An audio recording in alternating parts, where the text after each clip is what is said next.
নমস্কাৰ বন্ধু বান্ধৱীসকল ৰেণুকা ডায়েৰী চেনেলটোলৈ আপোনালোকক সকলোকে স্বাগতম জনাইছো।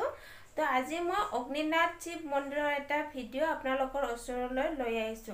অগ্নিনাভ শিৱ মন্দিৰৰ আসলতে তেলখিনৰ পৰা বহুত মানুহে উপকৃত হৈছে। তো আপোনালোকে ভিডিঅ'টো শেষলৈকে চাব, তেতিয়া সকলোবোৰ কথা গম পাব আৰু তেলটো কেনেকৈ ব্যৱহাৰ কৰিব লাগে শিক্ষা বাইদেউ সকলোখিনি কৈছে। তো আপোনালোকে ভিডিঅ'টো শেষলৈকে চাব। তেনেহলে আহকচোন আমি সেই ভিডিঅ'টো চাওঁ, বিশেষ ভিডিঅ'টো অগ্নিনাভ শিৱ মন্দিৰৰ। সকলোকে অগ্নিনাভ শিৱ মন্দিৰলৈ স্বাগতম। এটা লাইভ ভিডিঅ' এটা কৰিছে, যাৰ বাবে আজি কি উদ্দেশ্যে এই ভিডিঅ'টো কৰা হৈছে আপোনালোকে গম পাব। প্ৰথম আৰম্ভণি কৰিছো আমাৰ অগ্নিনাভ মন্দিৰত যোৱা বছৰ হাজাৰ হাজাৰ ভক্তই বন্তি দিছিলে। সেই সময়ত এনেকুৱা হৈছিলে ইমানে বন্তি গোটেই জুই লাগি যায়, কাৰোবাৰ আচলত লাগে, কাৰোবাৰ চেলেঙত লাগে। শেষত আমি সিদ্ধান্ত লৈছিলো যে যি বন্তি দিয়া হৈছে হাজাৰ হাজাৰ ভক্তৰ দম দম পাহাৰৰ দৰে আমাৰ বন্তি হৈ গৈছে। এই সময়ত তেতিয়া আমাৰ যিটো কম জেগা, আমাৰ জেগা বেছি ডাঙৰ জেগা নহয়, সৰু জেগা, আমাৰ সেই জেগাত ইমান বেছি ভক্তৰ সমাগম বা বন্তি দিয়াটো সম্ভৱ নহয়। মই তেতিয়া লাইভ ভিডিঅ' বহুত দেখুৱাইছিলো। তেতিয়া এদিন হঠাৎ বন্তি দিয়াটো, ব্যক্তিগত বন্তি দিয়াটো বন্ধ কৰিছিলো আৰু তেতিয়া এগছ বন্তি দিছিলো, যে বৰচাকি এগছ দিছিলো। সেই বৰচাকি গছতে সকলোকে তেল দিবলৈ গৈছিলো। এতিয়া কোনোবাই যদি বন্তি দিম বুলি ভাবে, 5 গছ 10 গছেই হওক, সেই অনুপাতে সেই বৰচাকি গছতে তেল ঢালিলে হৈ যায়।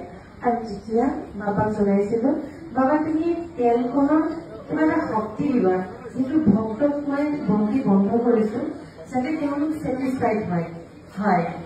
সঁচাই বাবাই সেই তেলখনত কি শক্তি দিলে, যি তেল ব্যৱহাৰ কৰিছে সেই সকলেহে গম পাব। এতিয়া মই একদম আপোনালোকক এইখিনিতে আচলতে যেতিয়া কৈছিল আমাৰ হ'ব নোৱাৰিলো, তেখেতসকলক অনুমতি লৈ লৈছো। যিটো মই কেতিয়াবা কিছুমান ভিডিঅ' দিওঁ, অনুমতি লৈয়ে দিওঁ, কিন্তু পিছত আকৌ বেয়া পাই যেন দেখিলে ভিডিঅ' ডিলেট কৰি দিওঁ বা তেনেকুৱা কওঁ। মই বৰ সক্ৰিয় হয় এই ক্ষেত্ৰত আচলতে। এতিয়া তেখেতসকলক সুধিলো, তেখেতসকলে নিজ ইচ্ছাৰে কৈছে যে দিয়ক, মানে এটা ভাল হেৰি এটা মানুহে জানিব লাগে।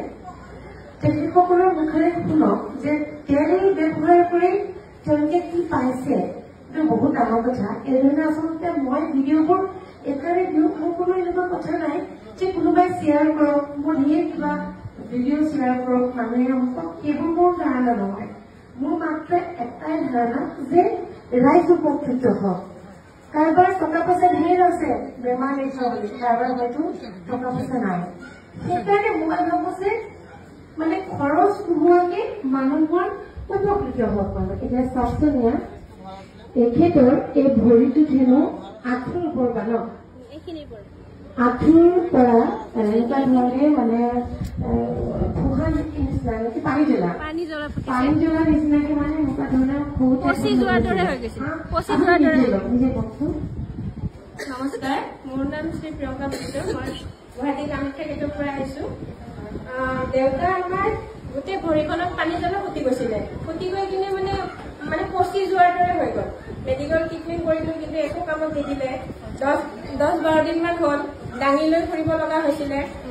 যেতিয়া ওচৰৰে খুৰী এজনী আহিছিল, তাৰ পৰা আপোনাক সুধি কিনে আপুনি তেল দিছিলে লগাবৰ কাৰণে, নি কিনে যেতিয়া দিলে খুৰীজনীয়ে, মই ফাৰ্ষ্টৰ দিনা বাবাৰ নাম লৈ কিনে দেউতাক লগাই দিলো। লগাই দিয়াৰ লগে লগে পিছদিনাই আমি প্ৰমাণটো পাই গলো যে অলপ অলপকৈ শুকাই গ'ল। 2 দিনত পানীটোও নাইকিয়া হ'ল, 3 দিনত দেউতা খোজকাঢ়িব পৰা হ'ল। আৰু যিজন মানুহক আমি দাঙি দাঙি লৈ ফুৰিব লগা হৈছিলে, সেইজন মানে নিজে খোজকাঢ়িব পৰা হৈছে। আৰু এতিয়াতো ভালেই, আৰু তেওঁ অকণমান বাকী আছে, এইকণ হ'বলৈ বাকী আছে। মানে আগৰ পৰা কলা পৰি গ'লে, পুৰা বগা হৈ আছিলে, মানে এতিয়া কলা পৰি অকণমান বাকী আছে। নমস্কাৰ। কিন্তু লগতে মই এইটো কওঁ, মই এইটো কিন্তু নকওঁ যে আপোনালোকে এবাৰ চায়েন্সত বিশ্বাস নকৰিব, এইটো কিন্তু কোৱা নাই। মই কোনোবাই কিবা সমস্যা যেতিয়া লৈহে মই প্ৰথমেই সোধো ডাক্তৰক দেখাইছেনে, যে তেখেতসকলে ডাক্তৰক দেখাইছো কিন্তু আমুকটো মোৰ হোৱা নাই। আচলতে কি হয়, হাজাৰ টকা পইচা লাখ লাখ টকা খৰচ কৰিলো, কেতিয়াবা কিছুমান ক্ষেত্ৰত ভগৱানৰ আশীৰ্বাদ লাগে। যেতিয়া সেই ভগৱানৰ আশীৰ্বাদ পায়, কেতিয়াবা খুব লাখ টকা খৰচ কৰিলে যিটো বেমাৰ ভাল নহয় বা কিবা এটা নহয়, কিন্তু ভগৱানৰ আমাৰ আশীৰ্বাদ লগে লগে একেবাৰে কম খৰচত, এই ভগৱানৰ আশীৰ্বাদত কম খৰচতে কোনোবা এজন ডাক্তৰৰ ট্ৰিটমেণ্টতে ভাল হৈ যায়। আচলতে সেইকাৰণে আমি যিটো ভগৱান বিশ্বাসী, আমি কিন্তু ভগৱানক মানো, আৰু সেই যেন ভগৱানে যেন ডাক্তৰক দেখুৱাই সেই ডাক্তৰে যেন ভগৱান ৰূপত ভাল কৰি দিছে, কথাবোৰ তেনেকুৱা নিচিনা হয়।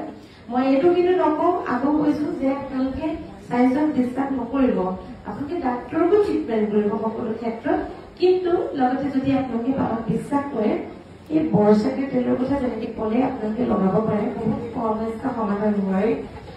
আৰু মই এইটো কওঁ যে বৰচাকৰি তেল যিটো বটলত আপোনালোকে নিয়ে, সি তাৰ পৰাই কেতিয়াও ভৰি হাতত নলগাব, আৰু ভৰিত লগালেও সেয়া যে বাবাৰ নাম লৈ পেলাই দৰৱ হিচাপে লগাব।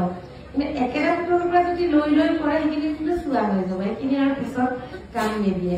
আৰু মই কৈছো যে নিয়ক আপোনালোকে বটল, যদি আপোনালোকৰ ওচৰ চুবুৰীয়া কাষৰ মানুহ ঘৰ বা কাৰোবাৰ কিবা সমস্যা হৈছে, আপোনালোকে অকণমান দিয়ক, চাবচোন লোকৰ ভাল যি চিন্তা কৰিব তাৰ নিজৰ ভাল হবই। গতিকে আপোনালোকে আনৰ নিজৰ লগতে সদায় আনৰ কথা চিন্তা কৰিব। ধন্যবাদ, আপোনালোকক ধন্যবাদ জনাইছো। আপুনি সোনকালে আৰোগ্য হওক তাৰে কামনা কৰিছো, আপোনাৰ দৰে আৰু 10জন উপকৃত হওক তাৰে কামনা কৰিলো। ধন্যবাদ।